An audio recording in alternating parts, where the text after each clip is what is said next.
要来讲这个高雄市长的补选有风声，讲这个国民党会派李美珍，幕后的推手就是前市长韩国瑜。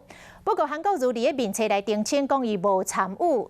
李美珍嘛来回应讲，完全无这个代志。啊，对手单机嘛是甲算讲，若是无韩市长李议员会真寂寞，因为伊有真侪政策拢是抄韩国瑜的。啊，吴以前是认为讲幕后的推手是食，这无重要，重要的是甲选民的关系，爱听到选民的声音。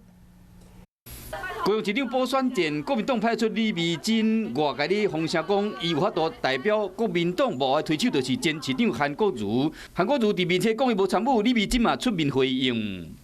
韩国瑜市长他已经在脸书就是发文了，他讲的都是事实啊。但今卖去市场拜票，行到倒位人气都拢真悬。面对这个消息，伊竞体对手讲无韩市长，就会感觉真孤单。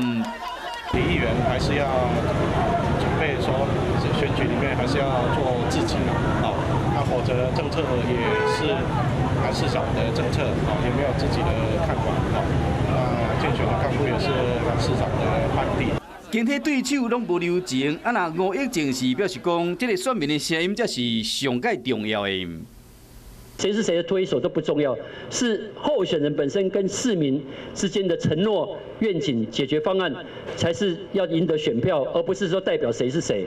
选前毕竟各参选人纷纷出招攻防，抢话题嘛要抢人气，是讲嘛是爱看选民敢有认同。